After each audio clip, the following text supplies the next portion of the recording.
Nous parlons de l'énergie toroïdale du vide quantique qui opère dans le cosmos stellaire, et dont la source centrale de connexion est le Soleil lui-même, puisqu'il a la capacité de nous offrir de l'énergie en quantité illimitée. C'est pour cette raison que l'élite mondiale n'a aucun intérêt à nous donner cette énergie. Et lorsque le génie Nikola Tesla l'a découverte au début du XXe siècle, sachant que cette découverte bénéficierait exclusivement l'humanité, il a été attaqué et discrédité. Nikola Tesla a été le premier scientifique moderne à formuler la théorie de l'énergie libre à la fin du XIXe siècle, et il l'a appelée énergie cosmique. Il a également déclaré que cette énergie électrique sans fil est présente partout de manière illimitée, et peut faire fonctionner toutes les machines du monde sans avoir besoin de charbon, de pétrole, de gaz, ou de tout autre combustible. Tesla a tout anticipé avec une vision prophétique. Il a prévu un monde au-delà du monde actuel. Selon lui, le journal que nous lisons chaque jour serait imprimé sans qu'il soit nécessaire d'installer des câbles chez les abonnés. Qu'il n'y aurait pas de problème pour garer les véhicules ou séparer le trafic de marchandises des individus. Que des tours aménagées avec des voies rapides apparaîtraient dans nos villes, et que les routes se multiplieraient ou qu'elles deviendraient inutiles, lorsque la civilisation remplacera les roues par des ailes. Tesla ne s'est pas limité à théoriser sur l'énergie. Il en a fait une réalité en affirmant que la chaleur que nous recevons du soleil suffirait pour satisfaire les besoins des maisons. Il a également affirmé que si l'on veut trouver les secrets de l'univers, il faut penser en termes d'énergie, de fréquence et de vibration. C'est peut-être pour cela qu'il a été diffamé par ses détracteurs, afin de discréditer ce génie d'origine serbo-croate. Il a été dit qu'il était fou. Cependant, environ 300 brevets ont été confisqués par l'Agence de sécurité nationale NSA à la mort de Nikola Tesla, ce qui montre que ses recherches étaient authentiques et très utiles à l'évolution scientifique.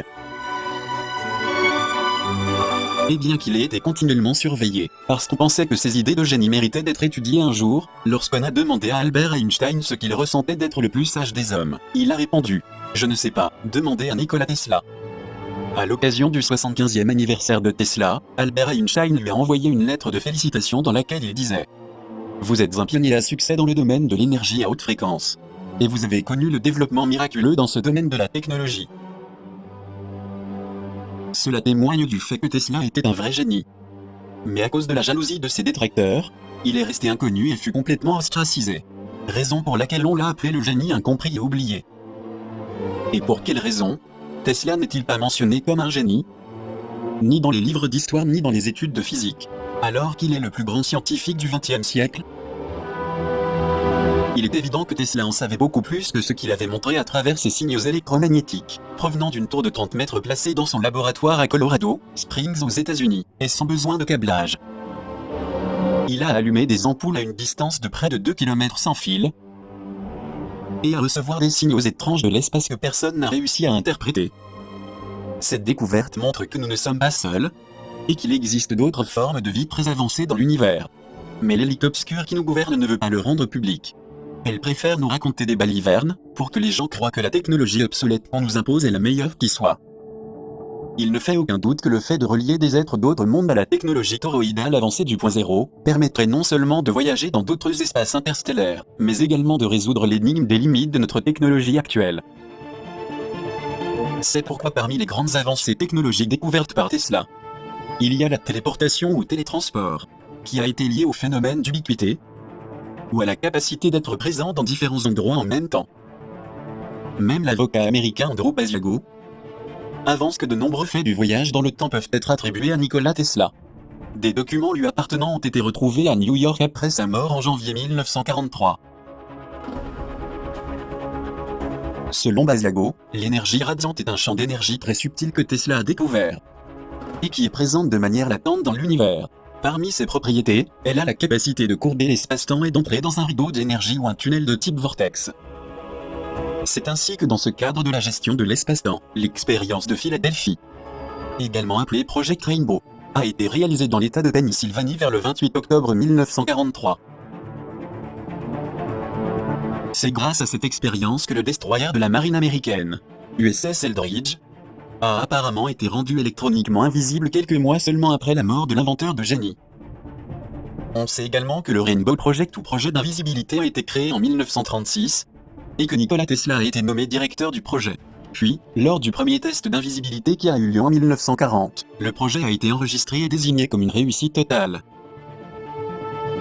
La conception de base comportait de grandes bobines Tesla qui étaient allumées dans un ordre spécial, et leur force magnétique était si puissante qu'elle doublait la gravité elle-même.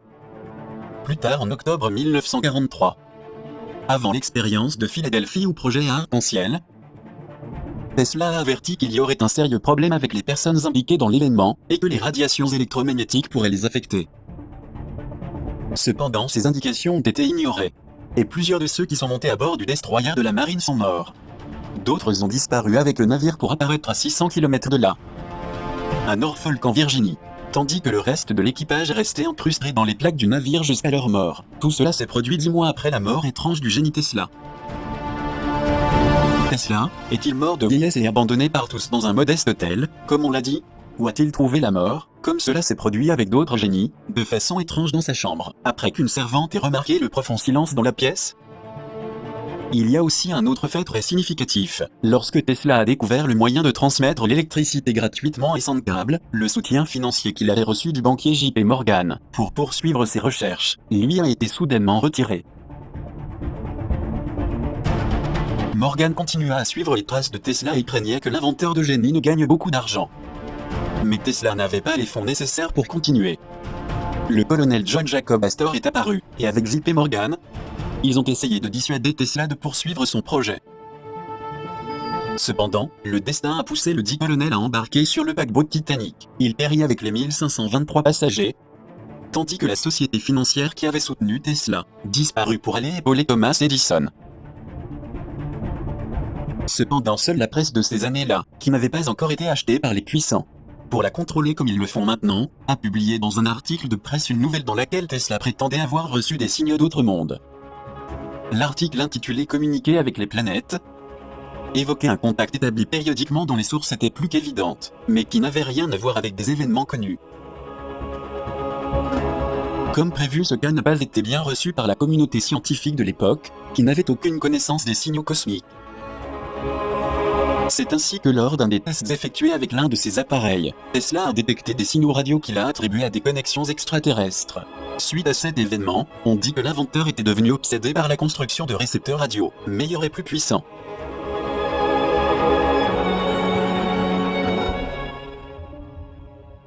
What happens when you have something that would fit on this table and it were in your house?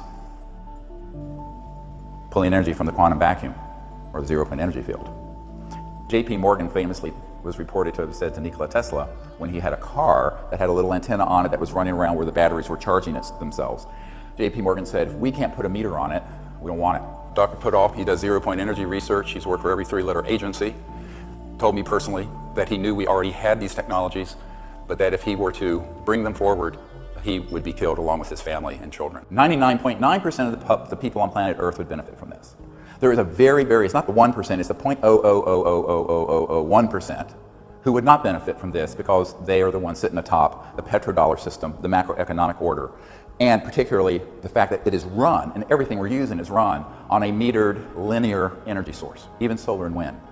If you begin to talk about the phenomena of new energy, free energy, anti-gravity, UFOs, you're stepping into an area that is the most sensitive, compartmented intelligence in the history of the United States. 100 years ago or 90 years ago to today, nothing's really changed in terms of the geopolitical, financial, macroeconomic exigencies.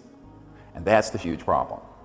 But knowing what I know, try to share it with the public and try to create a momentum towards disclosure, not only of the fact that we're not alone in the universe, but that the secret behind these UFO propulsion systems and energy systems would give us an entirely new planet. Beautiful. But there are stakeholders who are very, very powerful who aren't happy about that.